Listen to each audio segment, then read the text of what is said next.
Ladies and gentlemen, we are back with another episode of Shootaround Sessions podcast. Your host, Tawasi C, with my man, Randy B, you know how it is. Yo, it's another one, man. It's been a good couple days for us, in the world of basketball. And we're here to talk all basketball, the whole NBA, because today we just breaking down the latest news and plus our reactions to the first couple games of basketball. We about 10 games in. We want to tell you who we surprised about, who's underwhelming us, and we just going to give you our thoughts on the whole A, and we going with it. Randy, how you doing today, my brother?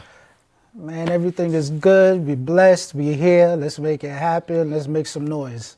That's a fact. That's a fact. So we got to jump it off with everybody's big breaking news. We're talking about Nico Harrison fired after 9 months with the Dallas Mavericks from the Luka trade. It only took 9 months. What's your take on this whole matter? We all saw it coming. We all saw it coming. The Luka trade was baffling. It has been baffling to this day. And I don't know if the A was trying to throw Dallas a lob with the first round pick, or if Nico thought he did something special by being there to pull the ball out for the first round pick. But unfortunately, that isn't working out. Not to say Cooper Flag isn't a talent, but right now, when you look at where the Lakers are, and when you look at where Dallas is, you can't look at that big trade and that big mistake, because that's exactly what it was, and think that you're going to see the entire, the next day in your job. It is what it is. I'm surprised he even made it this long in the job. I'm still in shock after all this time that the trade even went through. It went through for like crumpets and crickets, and it's just like, I don't know how they made the move, and I don't even know how this guy even had a job. If y'all looking for that level of stuff, man, y'all could have hired me. I could have did that for y'all, and we could have got it popping. You know what I'm saying? Like, we could have did a little something, because I could even make a better trade than that. And I'm not hating. He made a bold move. He was trying something. He was trying to think, but it just... And it's the luck of the Irish. I mean, you got Anthony Glass, and he always get hurt. And Kyrie, he got hurt. You broke up the squad, and you got Cooper Flag. That's cool, but at the end of the day, I feel for the brother, man. I feel for the brother. I feel for him too, but you made such a major move, because didn't the year prior the Mavericks was in the finals? It was in the finals. That was in the you don't. First of all, Luka Doncic is a superstar in this league. He is a superstar. He was the face of your franchise. Mm-hmm. There was no major explanation as to why this happened, why this trade went down. And it feels like Dallas is going to have to pay for this for the next 3, 4, 5 years. Because like you said, you got Anthony, you got Glass on the team. I don't know how long he stays there. I don't know how long he's in that place. I don't know how long either. Again, you gotta be in the court, and then Kyrie, when Kyrie is better, listen, Kyrie's a star. He can make things happen. And then on top of that, you got somebody who is a shell of his former self, in Klay Thompson, who just he looks like a rookie on the team. He looks like I don't want to call him a scrub, but yeah. It's just... He looked lost. He looked lost. He probably think about his woman, Meg Thee Stallion, when he on the court or something. Listen, he's the luckiest man on the team. That's why he's not stressed.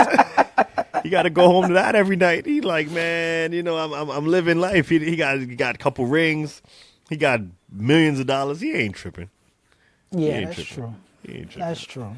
But yeah, it was a failed experiment, unfortunately, and now he's the fall guy for it. Yeah, you got to take that. There's reports that the fans was chanting "Fire Nico" every time they went to the line, and the players is like they can't play in that type of environment, so management had to make a move. But at the end of the day, it's like, I don't know how you let that trade go through, and let it happen. You was just in the finals a year before. Like, you got to let that play out. You have to. Yeah. This is reminiscent of the the COVID finals where the Lakers had that squad that they put together and then they totally disbanded it and they've never been the same. Aside from this season, which is looking a little crazy, but we'll get to that. We'll get to that later on. I mean, hey, shout out to Nico. Unemployment life is good. You got a couple M's. Hope you saved your money after you made that move, because every time after that move, every check you got, it would have went straight in the bank. I wasn't even paying bills. I'd go into collections and tell them what I did, because you did a bonehead thing, my brother. But, hey, moving on. We're talking about Bradley Beal just went down with a major injury, and how you feeling about the L.A. Clippers after Bradley Beal and his big injury? There goes that again. There goes that experiment there too. Bradley Beal. I mean, it's not like they were doing much to begin with. That team is. They're missing whatever they wanted their identity to be. It is not there. All right. They had one of the best defensive defensive wing players on the court. Is not happening. You got one of the best offensive players on the court. Not happening. You had a dynamic scorer at some point with Bradley Beal, and now his season is done. I don't even think he touches the Clippers floor again, because it might be a situation where by the time he's ready and healthy next year or next season, what have you, they probably done moved on from that. That's how I feel. I mean, it's tough because I really think about it. Like, I remember we spoke about this on a few episodes before where we talked about that whole legend of that myth of Big Three basketball. You need three superstars in your team. And this is showing that that's dying. I don't think that Bradley Beal was ever a superstar. No hate to him, but he was a good player when he was in Washington. Him and John Wall, they had that thing going, but that's over. That's so many years ago. Yeah. You know what I mean? Yeah. And they broke that up. They got these three stars. You got to remember, it's only one basketball, and these guys are always hurt. You got, except for Harden, but you got two guys that are always hurt. I think the Clippers was just trying to sell tickets, and it's a sad thing that they're B team in LA, but they like the Brooklyn Nets in LA, basically. They're the Brooklyn Nets of the LA scene, you know? Of the LA scene, yeah. Is this like you said, is this romanticizing this three-star team, this three superstar team? That era is honestly over. It's been over for a long time. Teams that are coming up now are the teams that are organic and built through either the draft or a trade here or there where you have at least two superstars. But having three dynamic players does not work anymore. And like I said, this season he's averaging 8.2 points, 1.7 assists, only 20 minutes a game. This is not the Bradley Beal from Washington that was shooting and shooting lights out over 20 a game. That is, I don't know. Whatever they thought the identity was, it is not there. I don't know why they made the move for these guys. I don't know why they thought that was going to change up their situation. But at the end of the day, like, I like James Harden still. I still think that guy could ball. He could be a six-man or a strong role player. Dare I say even a role starter. Like, he starts, but he's a role player, and he defers to somebody else. He got to get out of there. He got to get out of L.A., but I just don't know how much more he got in the tank, because it's just they 3-7 right now. Yeah, you get to that point where how much more seasons you got left in you? He's been at it for a while, and he's been very close to the top, and has just been lingering in the middle for the past 2, 3, 4, probably longer than that. For the past 4 or 5 seasons. Yep, he just. I don't see. Unless he decides again, be a role player on a superstar team, go to OKC, come off the bench, you guarantee yourself a chip. And I don't even think OKC would touch that man. Like, they won't. Like these guys, they're still making some type of money, and I don't think he should get I don't even think Westbrook should get a Westbrook treatment to where them guys not getting signed by a team till the last day. But again, the league has changed, and it's just drastically changed like overnight, if you want to say that, you know? I'm glad you brought up Westbrook, because I want to say this real quick. I don't know, but it seems like Westbrook is on a revenge tour this season. Westbrook, man, the dude is killing, and I always knew he could kill. Like, always knew he could kill. I'm happy he's not killing on the Knicks, because we got our system, which we're going to talk about later, but you can't treat these guys like that, man. Like You can't. they still got something in them, and I wish they could land in a situation where it just works for them, where they could add to a team rather than be that main guy and take 40 something shots. And I'm not saying don't get your triple doubles, but as long as it plays into the scheme of the team and you play winning basketball, basically. Exactly. You'd be a piece on the team and not the team itself. Exactly. And I think Westbrook Westbrook had that mindset, but I use this word a lot because he was so dynamic in his greater years. A lot of teams felt like that would have rocked the boat too much and it didn't fit within their system. Westbrook ain't looking to score. Westbrook ain't looking to be a triple double machine anymore. He's looking to contribute any way he can. And I don't know how almost every other team passed up on that, and that was crazy. I mean, dare I say he going through the Melo thing right now, where it's like when they want you out this league, they want. I knew them owners when they was giving this guy those max contracts and he was the highest paid player, they used to hate it. And they couldn't wait for the time when you could flip the narrative on him that, oh, he's washed, we don't want him. He was a couple days away from playing in China. You know what I mean? That's true. This is I mean, he's many seasons removed from his MVP years, but at the end of the day, this guy is still a top point guard in the league, I feel like, you know? Exactly, 100%. I agree with it. 100%. Shout out to Russ, still getting busy, still doing his thing. But I have a question for you, sir. So we're going to start this one with who is one of our biggest surprises? Because every team has played about 10, 11 games so far. They're about the 10 mark or over. Who you feel like is the biggest surprise in the NBA within the first 10 games? Within the first 10 to 12 games, looking at the standings right now, one of the biggest surprises, of course, when you go to the East, I'm going to start on the Eastern Conference, one of the biggest surprises in the number one spot right now, the Detroit Pistons. Give them their props.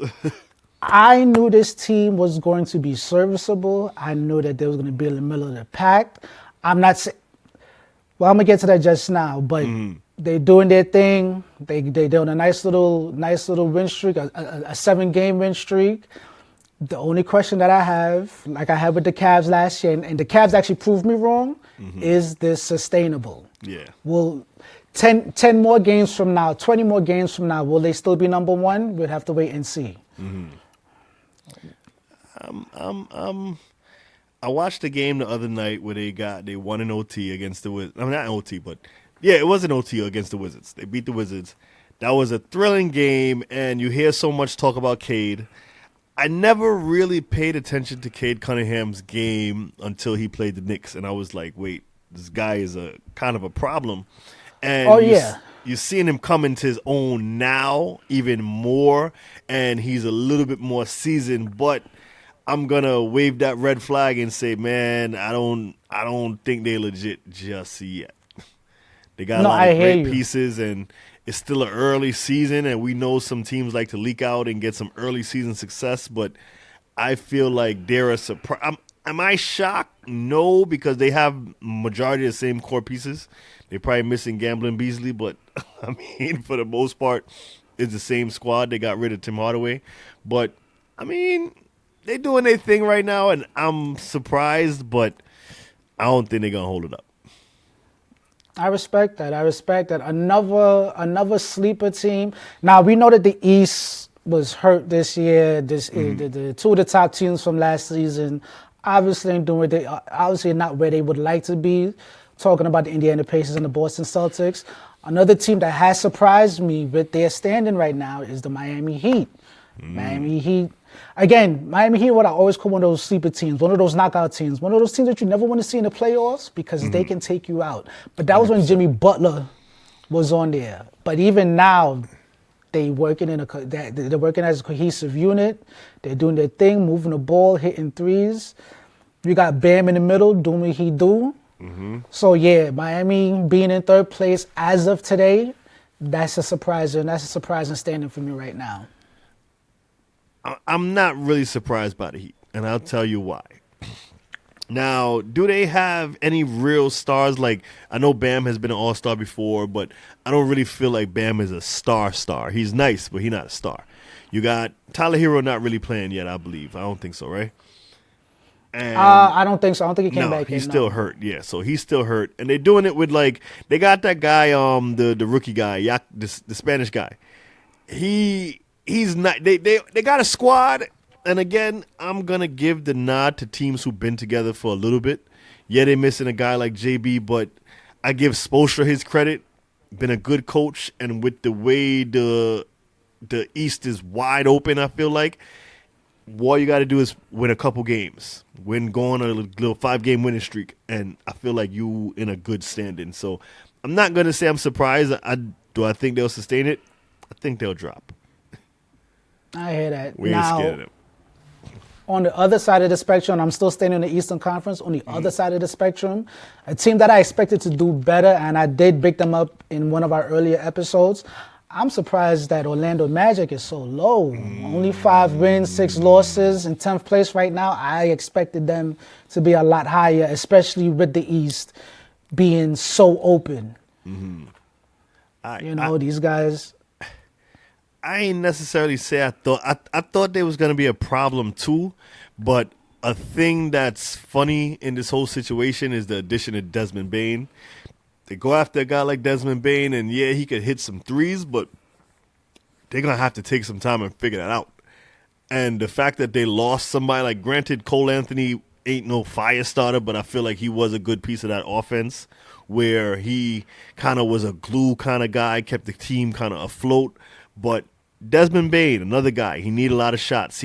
It's going to take some time for them to figure it out. So the fact that they ain't figured it out yet, I mean, it's another thing I'm happy about. But I am, I'm not surprised, but I am surprised because I thought with Desmond Bain, a guy you could just put him in the corner and shoot, get him anywhere and shoot and do what he got to do and shoot. Him and Paolo could figure that out from early, especially with it being wide open. But, kudos to them. And it's still early in the season. This whole thing could flip and change. Mm-hmm. But of course, the one team that I'm not surprised at, of course, in the East is the New York Knicks. All right. Let them know. Let the church say amen.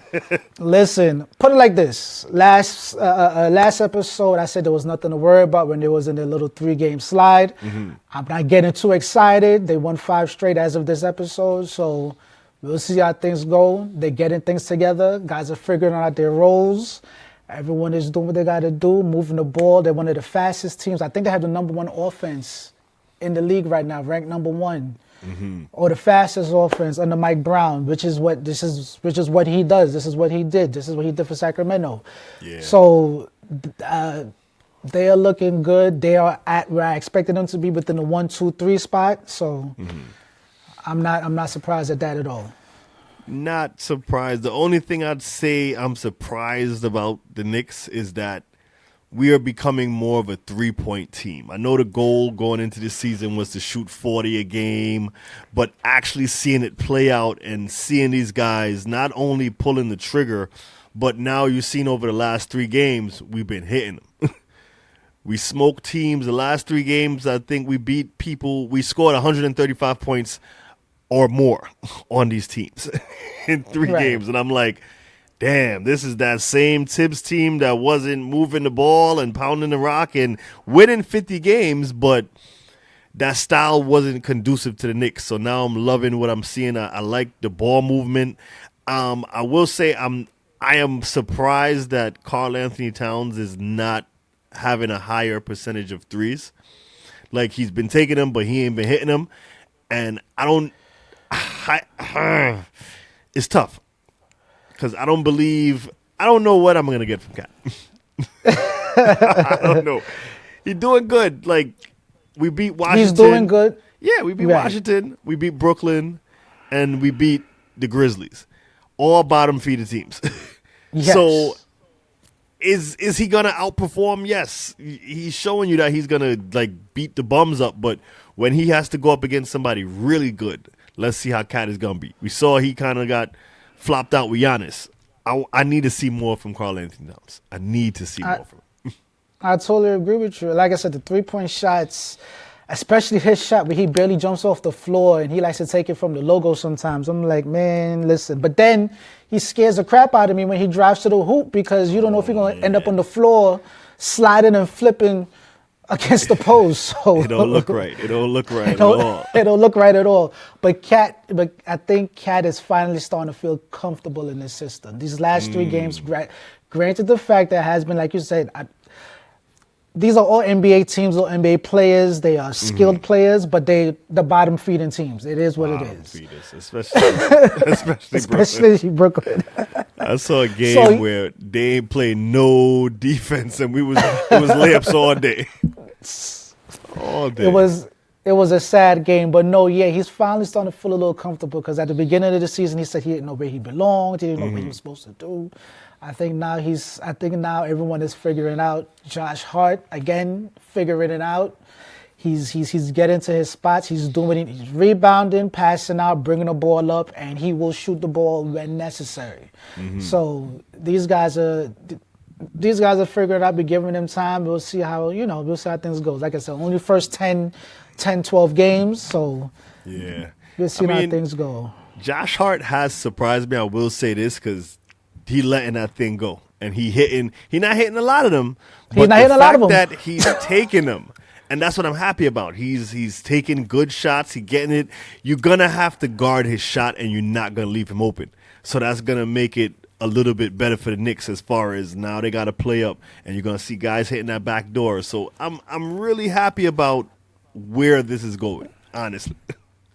Honestly, 100%. You got JB. Totally JB put up 30. He put up 30 against the Grizzlies.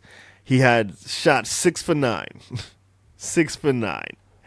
I remember the first couple of games JB played with the Knicks when he first came on the Knicks, and I texted you those first few games. I said this guy can't shoot the 3 to save his life. Now he's hit big threes. He showed that he could hit the 3. Do you think Jalen Brunson will be one of those players that could give you 5 to 6 threes per game like a Steph Curry, like they're saying they want him to be? Of course, yes, because I think that he does hit his threes at a high clip. The thing is, for his threes need to be off ball, all right? Because naturally, JB will go to the post and work in the post, all right? Ever so often, he will come off the pick and shoot a 3 off the pick. But if you have somebody to feed him and he's off ball and he has an open 3, I think he can get you that. That's all. Yeah, I think he can. I'm loving what I saw the other night, and I'm loving what I'm seeing from the Knicks on a whole. I think we're moving in the positive direction. And the thing I love that everybody's saying is that it's going to get better. They have to get better. All the players, everybody from Mikal Bridges, OG Anunoby, everybody's saying we have to get better, and they're locked in. We got some dogs, and I know we just getting it right. We just getting it right. What I love is after last night's game, and again, it was 5 games in a row that they won, the interview after the game, they asked JB, how you feel. He said, listen, we still got to get better. I ain't satisfied yet. All right, we was up by 28 and we won by 12. That's not good enough. We need to. He said, one, we got complacent. He said we never want to get complacent. I don't care how much we winning. I don't care how much we losing. We never settle. So I like that mindset. To keep that dog mindset that you. I don't care if we up by 100. Still knock threes on him. Forget about sportsmanship. That's it. That's what I need to see from this team. We need to see that dominance. Like I saw the Warriors, and the Warriors to me, between the 96 Bulls and the run of the Warriors, that the Bulls, all the teams of Jordan, matter of fact, because Jordan was the best player ever.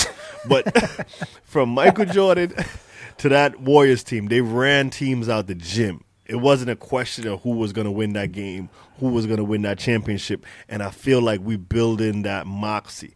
I just want to. I want some challenging games. I want to see how we do when we play upper echelon teams, when we meet the Pistons. I want to see how we perform in a close game. If we could really keep going shot for shot with people, that's what I want to see. How we answer back when we down on the ropes. So we beat the bum teams, and we know a couple years ago we had problems beating bum teams, but we look like we got that settled, and now we just moving forward. So kudos to the Knicks. Kudos to the Knicks.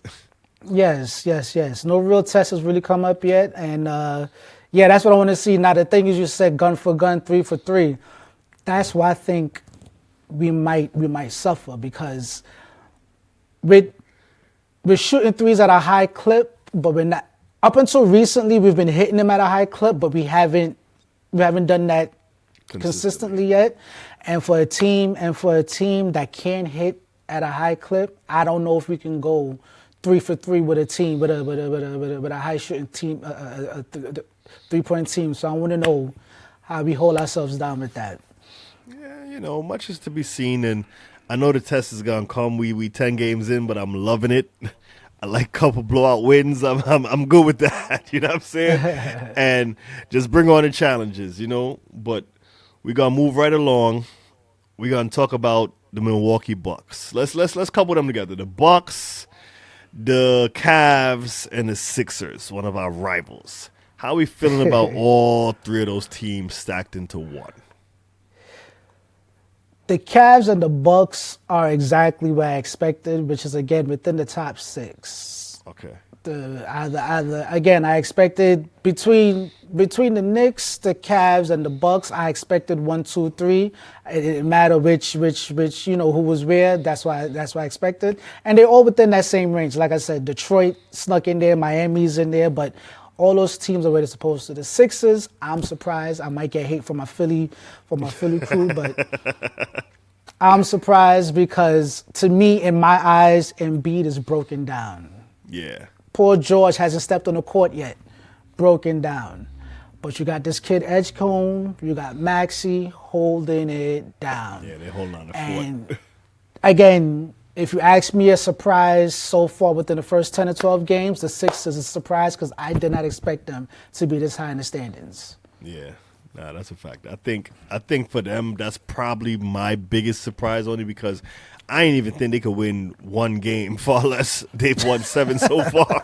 Because last year was such a debacle, but you see what a difference this rookie's making. And it's like you said, Embiid been there, but he been on minutes restriction. He ain't been doing what he has to do, and now I think he's out for a few weeks, I think. But Yeah.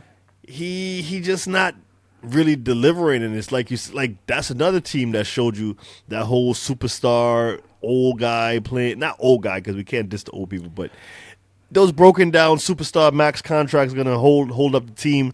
That's not working for them, but I'm not glad because I'm a Knicks fan, but I'm happy to see young guys like VJ Edgecombe come out and Tyrese Maxey taking the reins of that team, and whose team is gonna be by the end of the season. Definitely, I mean? definitely.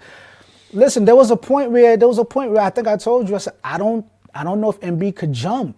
Like he's moving slow. He's not jumping for rebounds. He's not jumping for blocks. I don't think he could jump.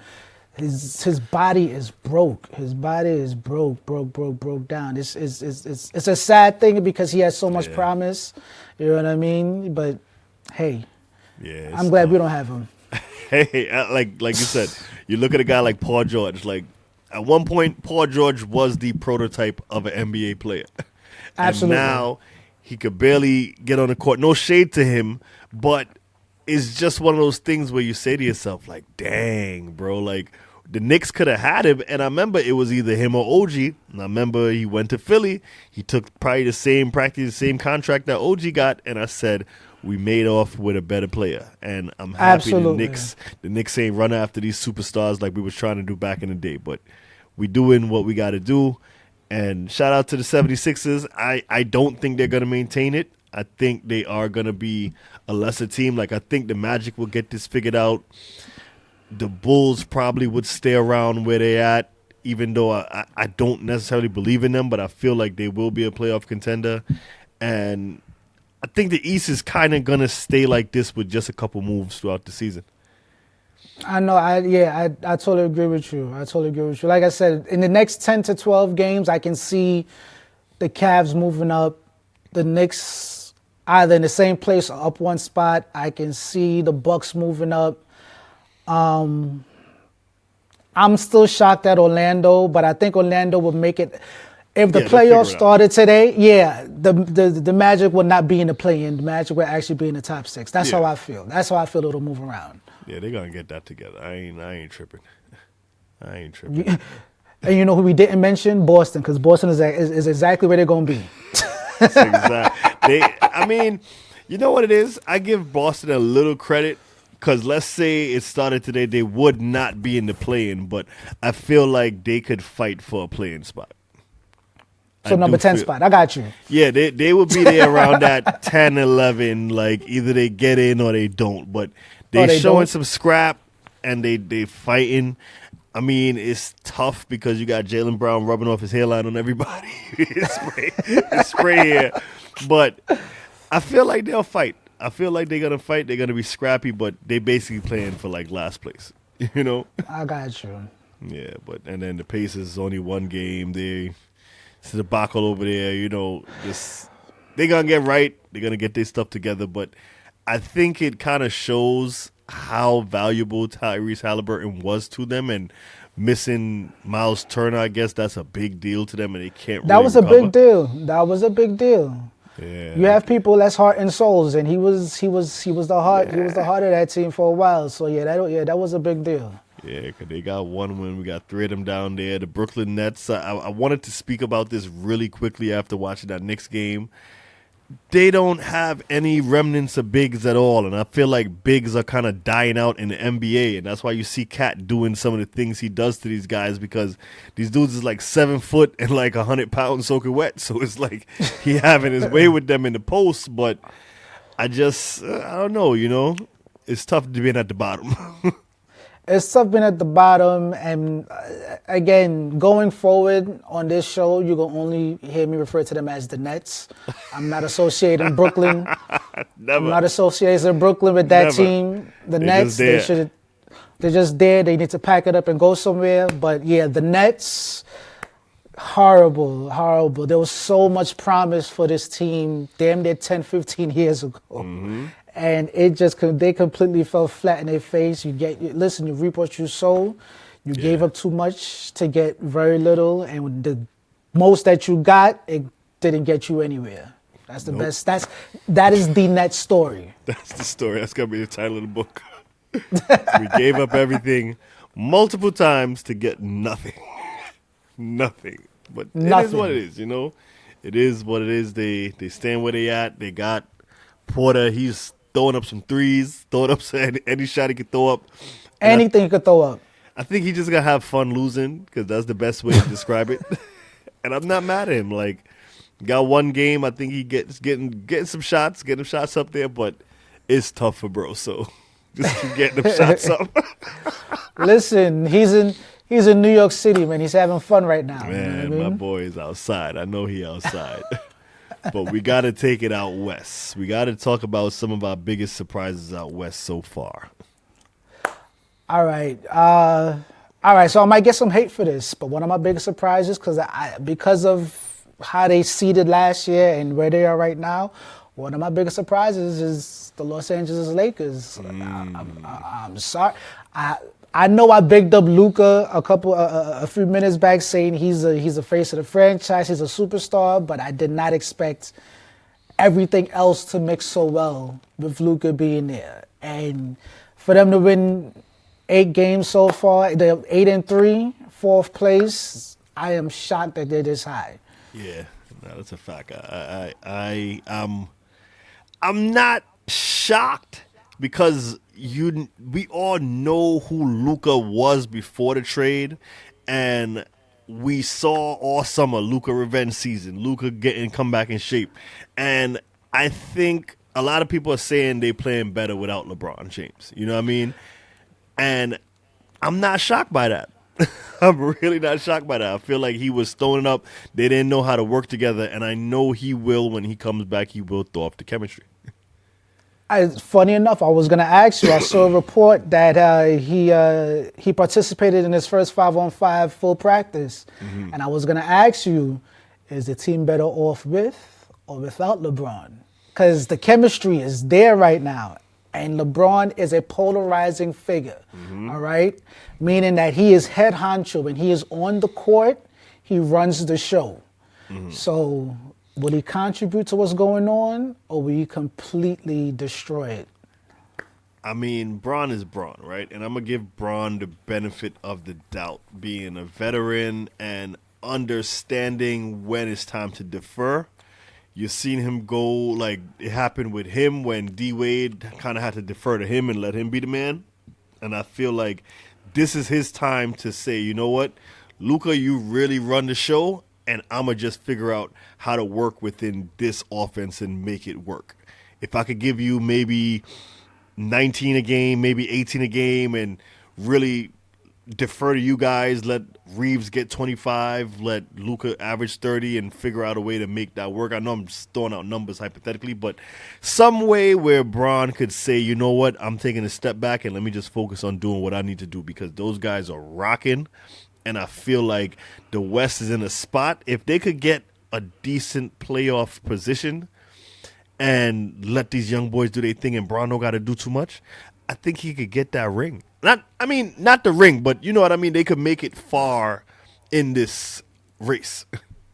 Right, and just so you know, I'm not here. I'm not here knocking LeBron saying that he's washed or this is over. Yeah, no. But again, certain it's like a puzzle. You can have the shiniest piece, but if it doesn't fit, Exactly. it doesn't fit. It And I'm not fit. saying LeBron won't fit, but you said it perfectly. If he is willing, or if he comes in, and let's just say game 1 or 2, and he's doing his Braun thing, and let's just say he scores 40 and 12, but they lose by 10.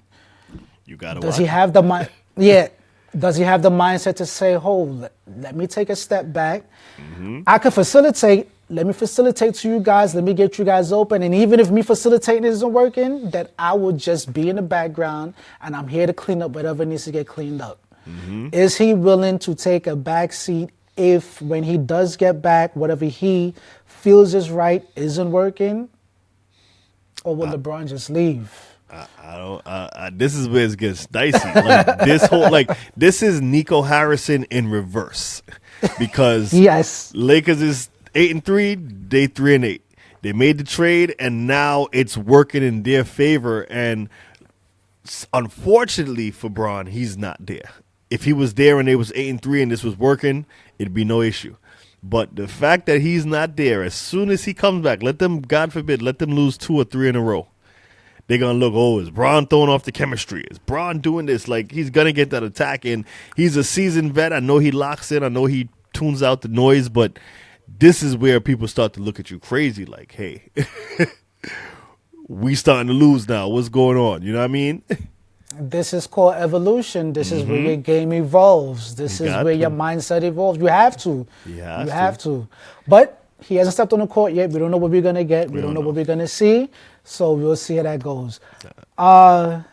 Looking at the standings as we move on, looking at the standings, another team that I'm not shocked at, but I am surprised that they're so high because they're a young team, but they have a genetic freak on their team, is the San Antonio Spurs with Giannis at number 2. Wemby. Wemby, excuse This me, guy, Wemby. freak of nature, man. Yeah. Freak of nature. I saw the clip the other day where we were playing the Bulls, and he gave Vucevic the little shake, kind of knocked him off balance, and he hit the 3. And I'm like, that is the 2K player that everybody used to try to make. Oh, yeah. Oh, yeah. A big that could dribble and shoot the 3, and it's like, how do you stop that? How do you stop How? it? How? And he's so tall, so it's hard to contest. He's blocking everything in sight. He is a throwback to the Will Chamberlains What? of the day. Man. That can score 30 easy, get 10 blocks if he wanted to, grab 20 boards if he chose.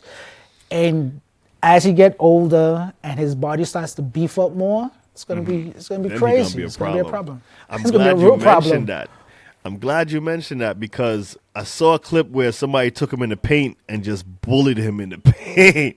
Yes. And I do feel like that's his Achilles heel. He doesn't have that strength to beat people. He has the length to say he could swatch his shot, but I know dudes is going to try to catch on to that and put him down there and get a bruiser to bruise him. But they're getting De'Aaron Fox back. Well, he's back now, and I know they lost one of their good young players, but I feel like that team, They're going to make the playoffs, and this is going to be Wemby's first year making the playoffs. I could stamp that right now. Whether it's absolutely. at the 2 spot or they fall a little bit to about 6, they're going to make the playoffs. That team is ready. It's ready.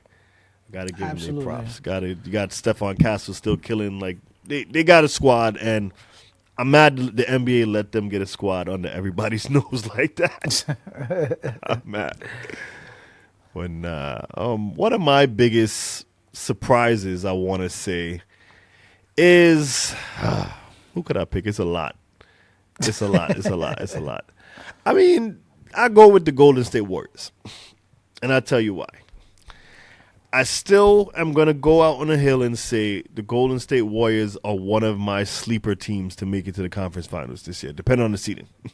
Got you. I'm not counting Steph Curry out yet. I know they're going to figure it out. I mean, I don't know. Draymond, personally, to me, I feel like Draymond is on our side with his podcast, and the way he looking, he just got to move on from that situation, or they got to figure out a way to get away from this Draymond situation. But Steph Curry is still in. Yeah, he just not it. But no. Steph Curry's still an animal. Steph Curry still give you 40 on any given night, and until it's a proven way to stop this man, he could do what he want. He could do whatever he want. He could do whatever he want. Whatever you want. He could score however he want. He could go wherever he want. He's still fast, run around the court. He could do whatever the hell he want. I'm telling you. And yeah, I do believe by the time we get to the end of the season, Golden State will have a higher seed. I'm looking possibly fourth, fifth place, because about 6. I will say about 6 or 7. I want to keep it around there because you still got Houston, you still got Denver, you still got these teams that can, that'll keep their seeding. That'll be exactly where they need to be. There's nobody too much out of focus. You know what I mean? So, yeah. I do feel like the Warriors is gonna coast. So I will say, like you said, a 7 seed or something like that. They're gonna be a playing team. I feel like because they're gonna coast and they're gonna try to figure some things out, but I know around February, March, they're going to turn on a gear. Jimmy Butler's going to get into a gear if he's healthy. Steph Curry, given his health, he's going to turn on anytime during that time. And that's the team I would be worried about if I was in the West. 100%. Absolutely. 100%. Again, Jimmy Butler has played that spoiler role over in Miami, and now you got that mixed with Steph Curry, that three-point shooting. It's a recipe for disaster for any team that faces them in the playoffs. How you feeling about the Rockets so far with what they've been putting together? The Rockets are looking good. I think you say Golden State is going to coast. I feel like Houston is coasting right now because I feel like they could have been higher. They could have been higher. But then again, everything is so crunched together in the West right now. But yeah, they're looking okay. They're looking good. They're not looking great. They're not looking bad. They're just doing what they got to do. Everyone knows their role, and that's pretty much it. I haven't seen anything too dynamic to say, hey, this is not sustainable, or hey, we're going to see them at a higher seed. So I need about 10 more games to see where they stand. Okay. Something I'm surprised about. This is my biggest surprise. Ja Morant is still on the Memphis Grizzlies. I am surprised after 12 games, Ja Morant is still on the Memphis Grizzlies. Let's wait till February, because I don't think now we're talking surprises on the opposite end. The Memphis Grizzlies, I am surprised that they're this slow and that they're not playing well. Even with the one game Ja Morant suspension, I feel like they have talent and they should have been higher, but whatever it is they thought, again, this is another team, whatever it is they thought they had, they don't have it, and it's just not working. And I don't know. I don't know if it's time for Ja to walk away from Memphis or if it's time for Memphis to walk away from Ja. But one of the things needs to happen. Yeah, they got to break that off. I was watching the game with the Knicks, and you could see in that team, they don't have a respect for the coach. I feel like when they traded the first domino to fall in that team was when they fired Mike Malone. Not Mike Malone. What was it? No. Jenkins, with Taylor Jenkins. They fired him. And I said, okay, they're going to blow up the team. because it wasn't just a matter of bringing in a new coach. They brought in some unproven coach. I don't know where this guy is from. This is my first time even hearing about him because I don't really keep up with them. But you have him. You still have Jaren Jackson, who's a beast, and you have Ja Morant. They don't really have any players around them other than those two guys, I feel like. And that team just looked in disarray last night. Like they was just doing whatever they could do. And they came back. They hit some threes. But in this, you always say it. I took this from you. Basketball is a game of runs right now. Every All game, about runs. all about runs. So you get a little hot, you get 3 threes in somebody, you right back in the game. Your 28 lead just went to 17 in the blink of an eye. In the blink of an eye. But the Grizzlies need to break that team up and start to do the Danny Ainge thing because it's not going to work. Definitely not going to work. It's not. It's again, it was a good run. It was exciting at times, but they never made it anywhere. They never did anything. So this is just not working. There's a time when somebody has to say, you know what, this isn't right. It's not you, it's me. And and it's time, and it's time. Yeah, and it's time we just move on. That's it. That's it, yeah. And then, like I said, there's another team, again, we spoke about them earlier, that has shocked me as to how low they are the Dallas Mavericks. Just going back to that. I'm just surprised that has not worked. It's just... I expected Clay to be better. I expected AD to be on the... I thought AD would have been on the floor. And Cooper, and because I figured Cooper Flag was walking into an excellent situation where you're learning from two vets, and then when Kyrie comes in, you have just nothing but all-stars surrounding you that can just guide the way for you, and none of that has happened. None of it. I mean, Cooper is playing, and he's gonna need some time to learn. So I give him 3 years. Hopefully that pans out for him. He don't have any of the stars that they was going to put him with. But it just goes to show you, like, he's not the next great white hope. He is going to be nice. No, they gave this guy, I remember draft day, they got a big sign of him on across the street from Barclays, a big picture with this guy. And I'm like, I know y'all hyping him. I know they got a thing, but he's not proven yet. And give him some time, 10 games in, he looking promising. He looking like he could be a good role player. I give him that. Maybe we'll fast forward this tape 3 years from now, and they're gonna say, "Remember when he was hating on Cooper Flag?"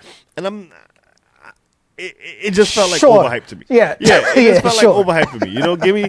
Give me something else. Like Braun was doing better when he first came in. He was on a losing team, but you knew Braun was gonna be that guy. Cooper, I don't know yet. I really don't know. I totally agree with you. And the fact, if they was looking for him to be the great white hype, then that is disrespect to Luka, and that's disrespect to Jokic, because those two guys are holding the flag for, holding the flag for what they're holding the flag for. Amazing. I mean, one last big non-surprise is the Thunder, I want to say. Still dominating. That is, they are who they are. We'll see. There's nothing to see. They're going to be one, and if they happen to drop to two, they're going to be top three no matter what. Unless something catastrophic happens to a bad injury or anything of the sorts. But at the end of the day, Oklahoma City got it. Don't nobody else got it. They got the blueprint, and everyone else is chasing them. Yeah, you got to.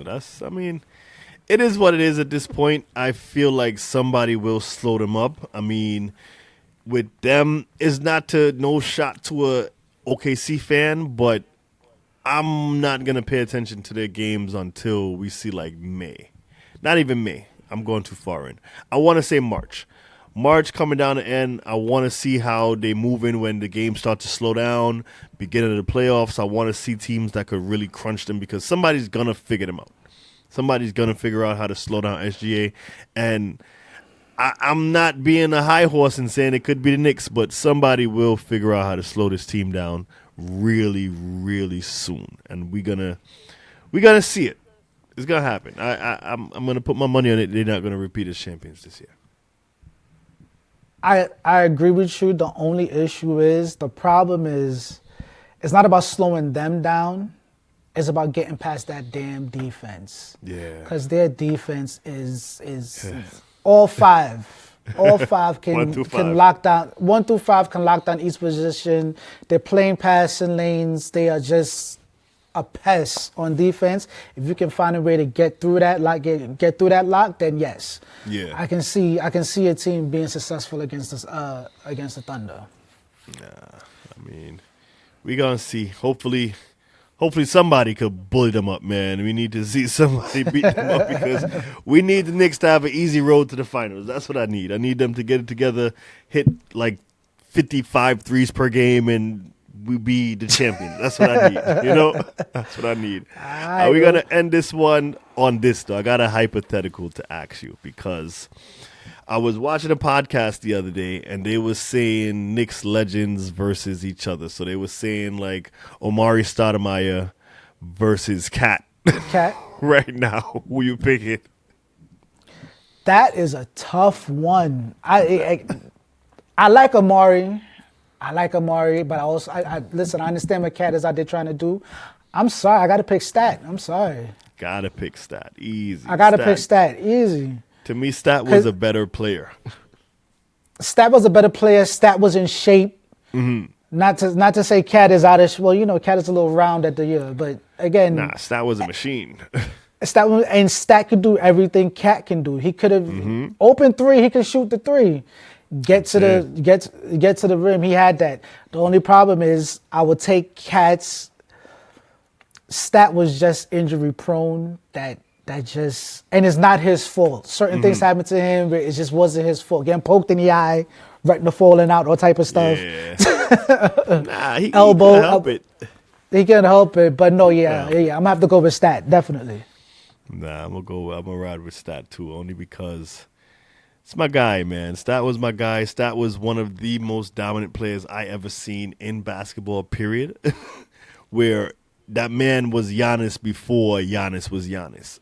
And he was doing Giannis things, just going down there, dominating, putting up points. He had a great mid-range shot. Great mid-range shot, underrated.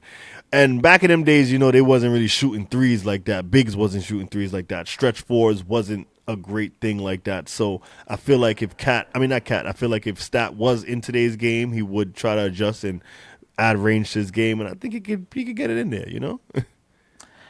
And if Stat was playing today's games, Stat would do something that none of these bigs are doing now. He would play with his back to the basket, back somebody down, and kill somebody in the post. I'm sorry. Kill somebody. Take their life, man. He's from that era of players where you get down there, it's like, coach, timeout. Foul. Got to do something, man. But that's going to do it for us today on this episode of Shootaround Sessions Podcast with me, your host, Tawasi C, and my man, Randy B. Make sure you like and subscribe to us, join the wave, and stick around with us because it's going to be a long season. So we just getting through it one shot at a time. We'll catch you in the next one. Peace. All right. That was a good one.